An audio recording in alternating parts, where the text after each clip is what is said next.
Hi, my name is Tom Urban, and my wife Rachel and my daughter Emily and my son Caleb have been coming to First Family since the fall of 2005, and this is a portrait of how Jesus has worked in my life.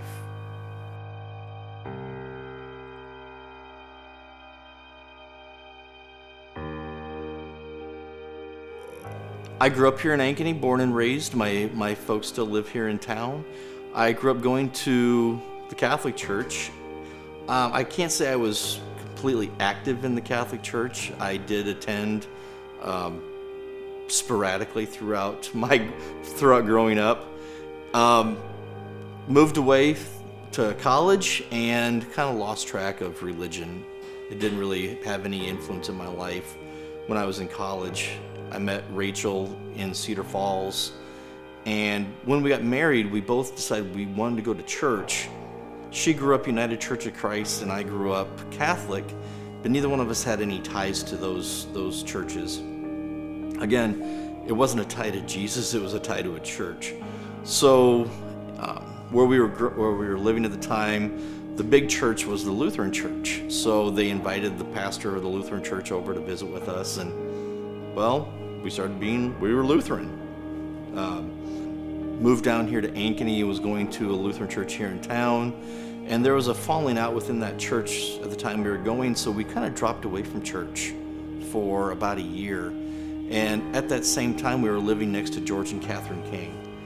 And George, if anybody remembers the old show Home Improvement, George was my Wilson. He was on the other side of the fence, and I went out and I talked to him about life matters. He was a very strong Christian, he and his wife and their 2 daughters. And I used him as a sounding board, and we were struggling. Rachel and I were struggling in our marriage a little bit at that time, and George was always there. He was always on the other side of the fence to give me advice and to help me through some difficult times. We moved to a new house, and within the first 3 or 4 months of moving into our new house, we had 2 big elm trees in the back, and they both died of Dutch elm disease.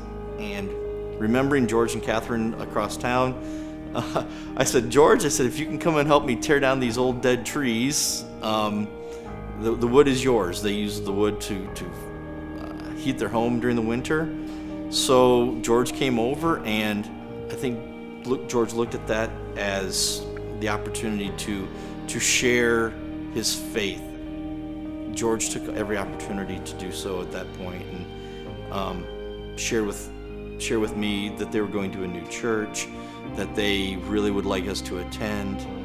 And again, I was dead set against it. I really was. I was not in any position to want to go to church. I didn't think I needed it, but Rachel did. We decided to go. She drugged me to church.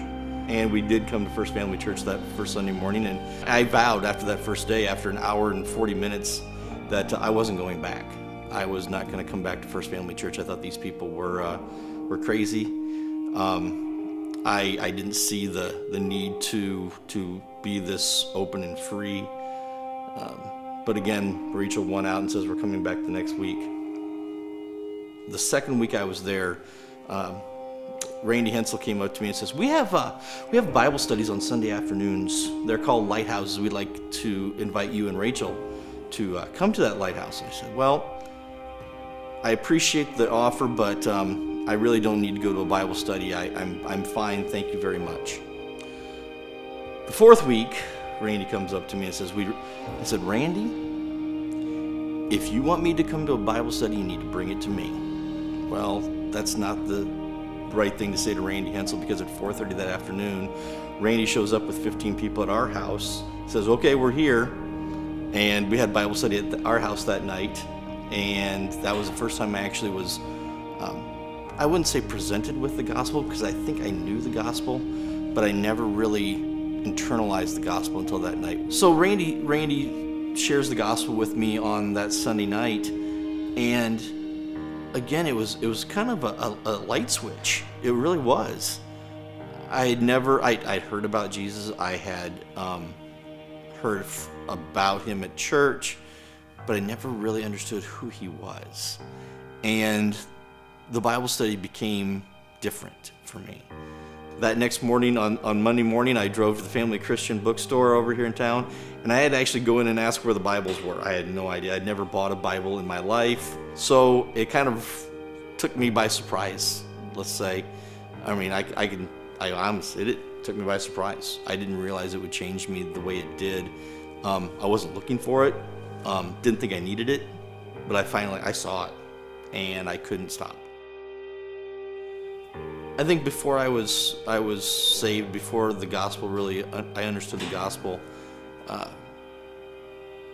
my work was for me. It was to make God happy with me. It was to show that I was worthy of God's treatment of me, of saving me. And it took a long time for me to understand that it wasn't anything that I could do. The work that I was doing didn't make me look any better in Jesus' eyes. My good works had nothing to do with my eternal salvation. It's all Jesus, but I'm a different person.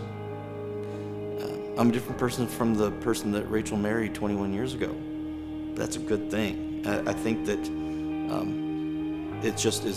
it's a complete transformation when you truly internalize the gospel, when you truly understand what it meant for Jesus to die for you.